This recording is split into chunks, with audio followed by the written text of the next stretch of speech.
Hello friends, most welcome to my channel. আজি মই মোৰ কিচেনৰ পৰা আপোনালোকলৈ লৈ আনিছো কচুৰি ৰেচিপি। এয়া মই মুগু দালি তিয়াই থৈছিলো আধা কাপ, প্ৰায় 2-3 ঘণ্টা তিয়াই থৈ এনেদৰে পানীখিনি কাঢ়ি লৈছো। ইয়াৰ পিছত কেৰাহী এখনত একেবাৰে কম পৰিমাণৰ 2 চামুচ তেল দিছো। আপুনি ৰিফাইন বা মাষ্টাৰ্ড অইল দি দিয়ে, মই পিছে ৰিফাইন অইল দিছো। ৰিফাইন অইল 2 চামুচ, जीरा गुटी अकमान, सफ अलप,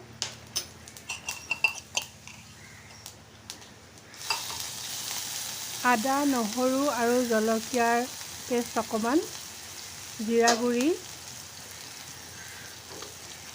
धनिया गुड़ी আৰু এইখিনি অকমান ভাজি লম। ইয়াৰ পিছত মই তিয়াই উঠাই থোৱা মুগু দালিখিনি ভাজিম, ভালদৰে ভাজি লম।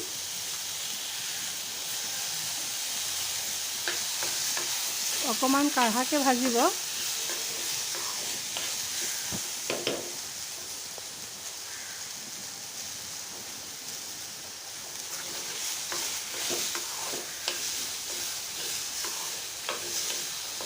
মই এইখিনি স্কিপ কৰা নাই, কাৰণ একেবাৰে কম ভাজিলে খাবলৈ বেছি সোৱাদযুক্ত নহয়।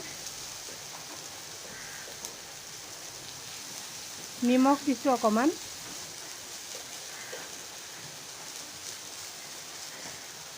প্ৰায় হাফ স্পুন নিমখ দিছো।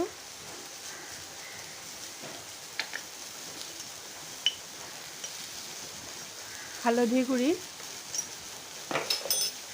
দি এতিয়া মই এইখিনি ভালদৰে লৰাই থাকিম। ইয়াৰে এটা ভাগ মই গোটাকে থৈ দিম আৰু এটা ভাগ মই মিক্সি গ্ৰাইণ্ডাৰত মিক্স কৰি ল'ম, গুড়ি কৰি ল'ম। এটা ভাগ এইটো কাৰণে থৈ দিম যাতে কচুৰিটো খাওঁতে আপোনাৰ মুখত অলপ 2-এটা গুটি গুটি নিচিনাকৈ আহে। একেবাৰে মিহি হৈ গ'লে ভাল নালাগে। অকমান আধাতকৈ বেছি পৰিমাণৰটো আপুনি উঠাই থৈ দিব। সন্ধিয়া সময়ত বৰষুণ বতৰত বজাৰলৈ নগৈ নিজে বনাই কেতিয়াবা খাই ভাল লাগে।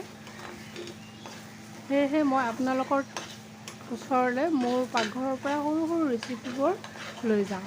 আশা কৰি আপোনালোকে ভাল পাব, আৰু যদি ভাল পায় প্লিজ ছাবস্ক্ৰাইব কৰিব নাপাহৰিব।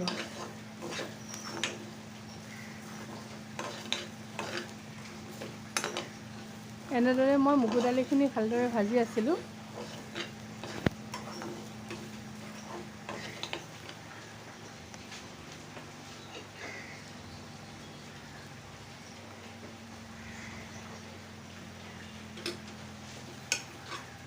আৰু এতিয়া মই পাত্ৰ এটাত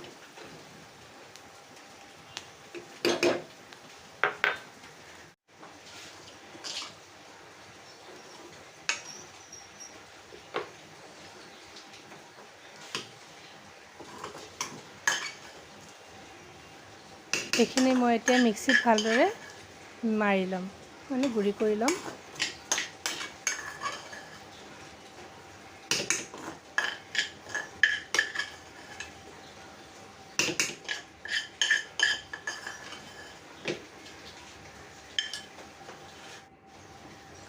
এয়া মোৰ মিক্সিত ভালদৰে মিহিকৈ গুড়ি কৰি ল'লোঁ। আৰু এতিয়া মই কচুৰিটোৰ কাৰণে ৰেডি কৰিম।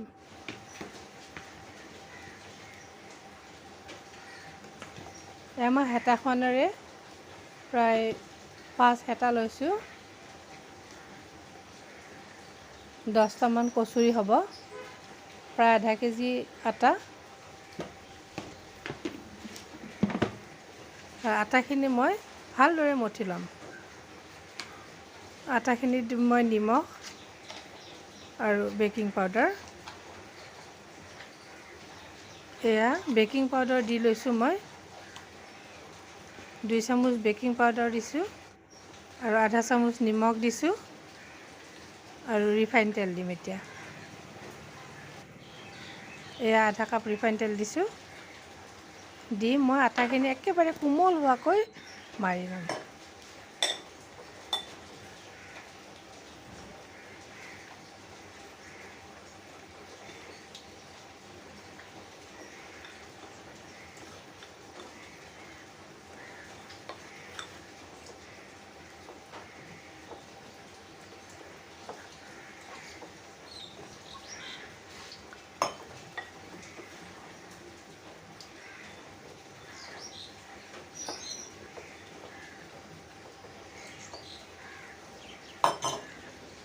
আটাখিনি মাৰি আপুনি প্ৰায় 2 ঘণ্টামান থৈ দিব, তেতিয়া বনাবলৈ বেছি ভাল লাগিব।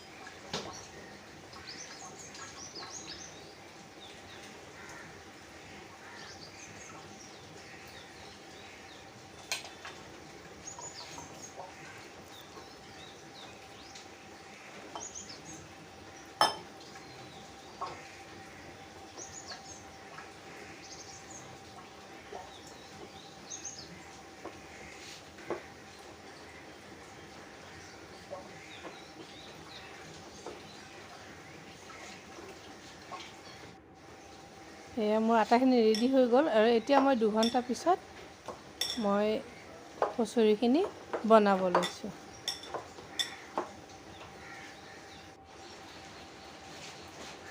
এনেদৰে মই দুইখিনি যিখিনি গুড়ি কৰি লৈছিলোঁ আৰু গুড়ি নকৰাখিনি এনেদৰে এটা বাউলত এনেদৰে মিলাই লৈছোঁ।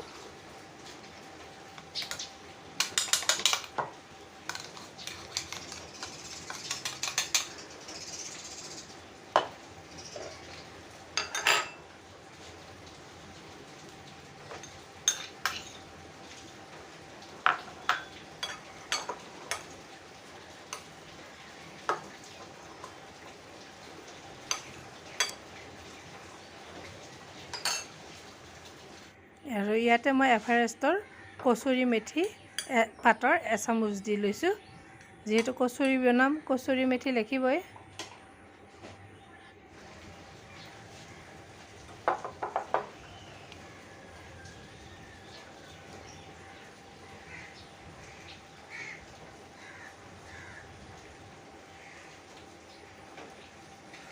আপুনি যেনেকৈ সুবিধা হয় এনেকৈ বনাই ল'ব, বেছি দিগদাৰী নহয়।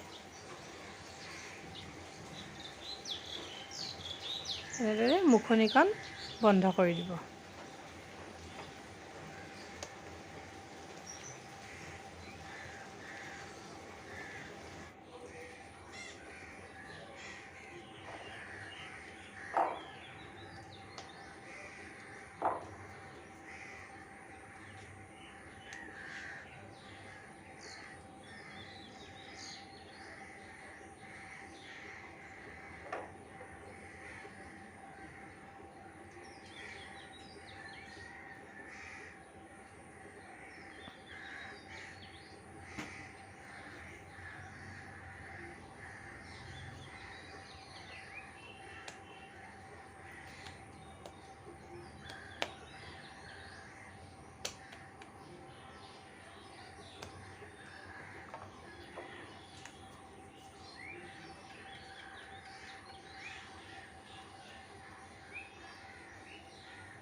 এয়া এনেকুৱা টাইপৰ। এতিয়া মই কেৰাহীখনত অকণমান সৰহকৈ তেল দিম, ৰিফাইন তেল দিম আৰু তাৰে লগত 2 চামুচমান সৰিয়হ তেল মিলাই দিম।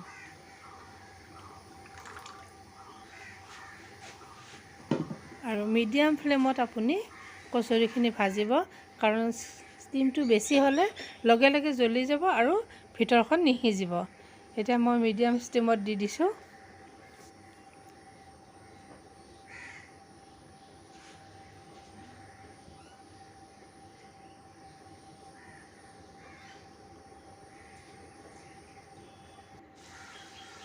আৰু এইবাৰ মই দুটা একেলগে দিছোঁ।